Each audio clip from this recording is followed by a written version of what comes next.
લોકસભા ચૂંટણીને લઈને હવે ગણતરીનો સમય બાકી રહ્યો છે ત્યારે તમામ પક્ષો મતદાતાઓને આકર્ષવા માટે એડી ચોટીનું જોર લગાવી રહ્યા છે ત્યારે મતદાતાઓ ખરેખર શું વિચારી રહ્યા છે તેમનો આ ચૂંટણીને લઈને શું મિજાજ છે આવો જોઈએ અમારા સહયોગી વિકાસ મકવાણાનો ખાસ અહેવાલ।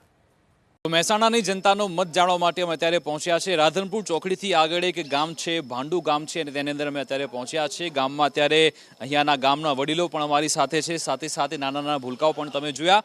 જે દાદાઓ છે વડીલો છે તે આખરે શું કહી રહ્યા છે। દાદા, ચૂંટણી આવી રહી છે, શું કહેશો? હા, એ તો હવે મનપસંદગી વોટ હાલે। શું લાગે છે, ભાજપ આવશે કે કોંગ્રેસ આવશે કે અત્યારે સ્થિતિ કહેવાય, કશું ન કહેવાય ભાઈ।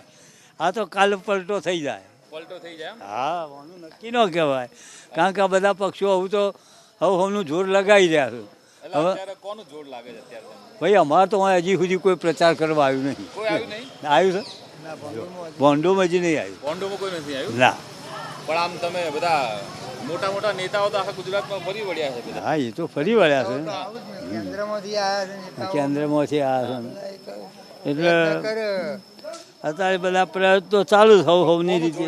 ભાજપનું, કોંગ્રેસનું કે આપ? ભાઈ એ તો જેનું તેજ હશે આવશે। તમને શું લાગે? બધા બધી કશું ના ખાય, પલટો થઈ જાય। પલટો થઈ જાય? હા, અને આવીએ બે વાતો છે કારણ કે આ વખત પેલા બધા પક્ષો કડક થયા છે એટલે કયા? આ આપ વાળા પછી કોંગ્રેસ વાળા બધા કડક થયા છે। ભાજપ વાળા ચિંતામાં છે પણ બધું કડક થયા તો હા, હોય જ કે હોવો હોય ચિંતામાં।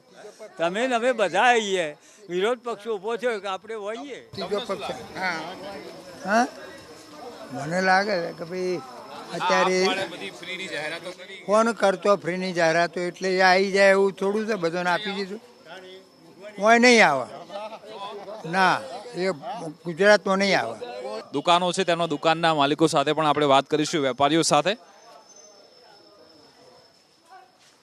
શું લાગે છે આ વખતે કોનો ફાયદો થશે, ભાજપને, આમ આદમી પાર્ટીને, કોંગ્રેસ? આ વખત સાહેબ ત્રિપક્ષી જંગ છે, બરાબર।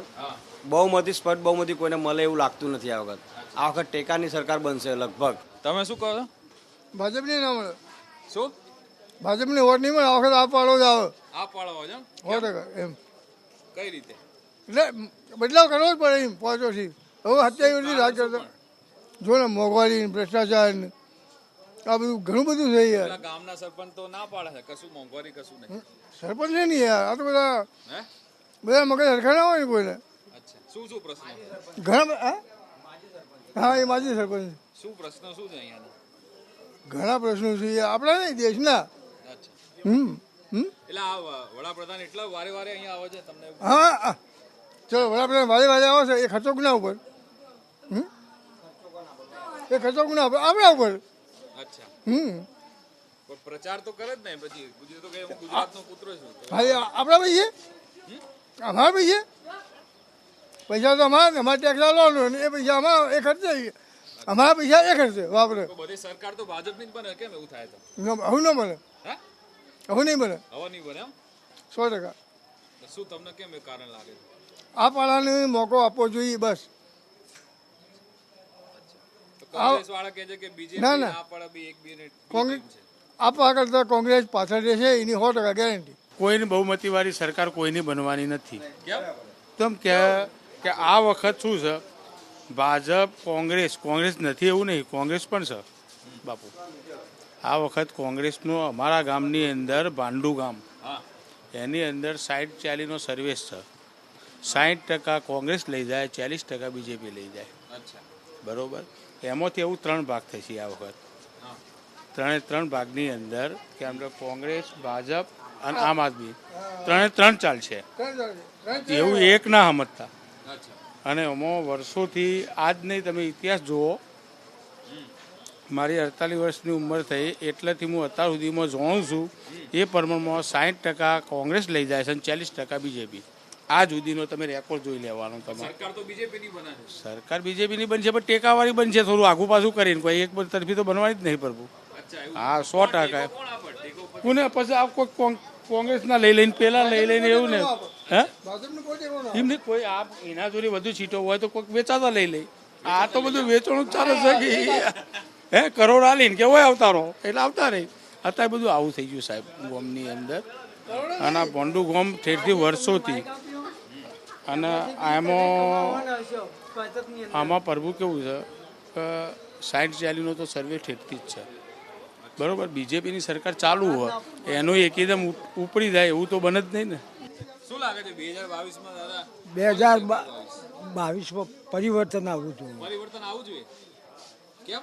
કેમ કે ભાજપ એક તરફી એ વિરોધ પક્ષને રહેવા માગતો જ નહીં, અને વિરોધ પક્ષ સબળ હોય તો જ કોમ ચાલે.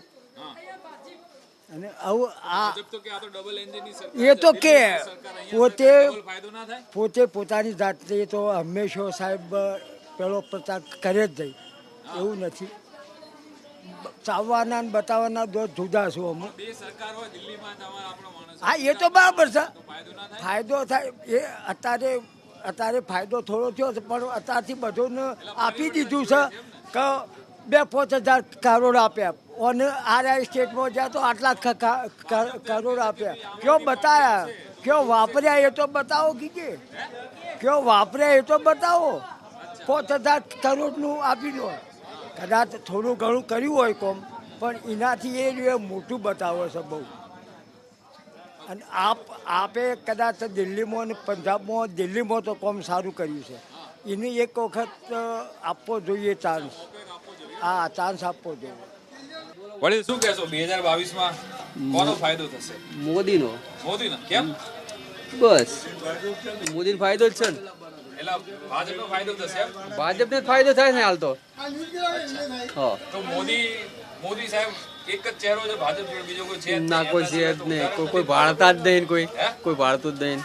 એવું તો પછી મોદી સાહેબ પછી દિલ્હીમાંથી આગળ નીકળી ગયા, યુએનમાં પહોંચી ગયા, તો શું હતું આપણે તો જે કરતા એ કરવાનું છે. તો પછી ભાજપનો પછી આગળ ફાયદો નહીં થાય ને? બધું થાય તો થાય. હો, સમય આવશે બધું થવાનું હોય. બીજા બધા તો ગામમાં એવું કે આમ આદમી પાર્ટીને ફાયદો થવાનો છે. કોઈ જોવો જેટલું મફતનું ખાવા આલ્યું ને એટલું કોઈ મજૂરી કરવાનું નહીં. મને તમે બી આલ્યું 2 દિવસ પહેલા ના સીએનજી પીએનજી માં વેટ ઘટાડ્યો ભાજપ. એટલે હું વેટ ઘટાડ્યો ને, હું પૈસા તો આપવાના ને, 10 રૂપિયા ઘટ્યા ને. પણ ઘટ્યા તો ખરી ને. હું શું કહું, બધું કર્યું, પણ એ ચેટલા દાડા એ ફ્રી ના કે સાહેબ? એ ફ્રી ખોટી વાત છે. પૈસા તો આપણે આપવાના જ ને. તો આમાં બી એવું જ છે ને, તમે શેમાં? ટેક્સ આપશો ને, આમ આદમી પાર્ટી એવું કહે કે તમે જે ટેક્સ આપશો એના પૈસે તમને. પણ હવે કશું કોઈ મારો ભાઈ હાલતો નહીં જો સાહેબ. ભાઈ જનતાની જવાબદારી છે, સરકારની કોઈ જવાબદારી નથી, તેવા પ્રતિભાવ મળી રહ્યા છે.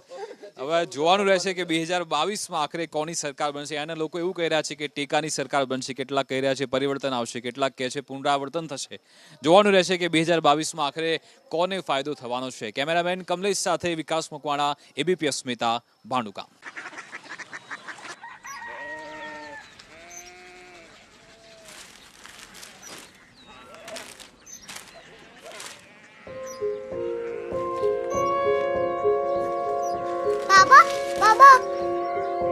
कोरिया सिटी जानिए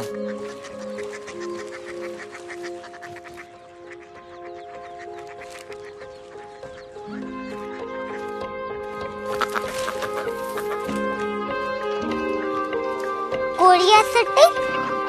हाँ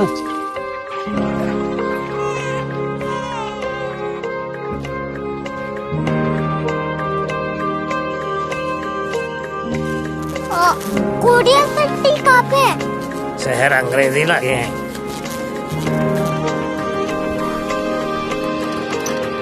कोरिया सिटी।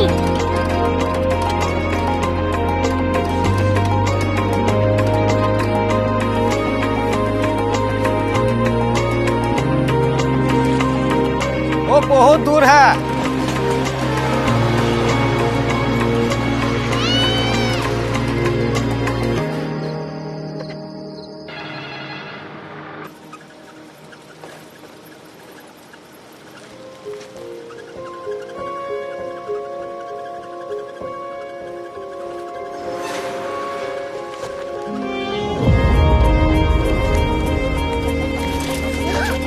Korea city.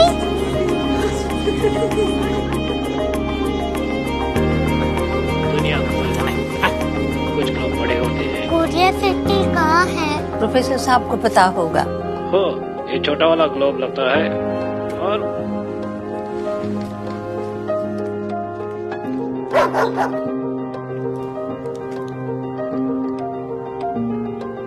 पता नहीं, मेरी बेटी से जाके मिल लो, शायद उसे मालूम हो।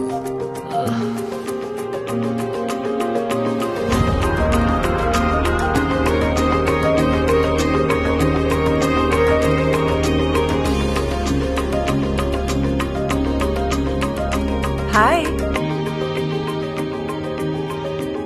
बाबा ने भेजा है। Come here. Korea city. Korea city नहीं, क्यूरियोसिटी। वो क्या? That's what brought you here? जो तुम्हें यहाँ तक ले आया। क्यूरियोसिटी।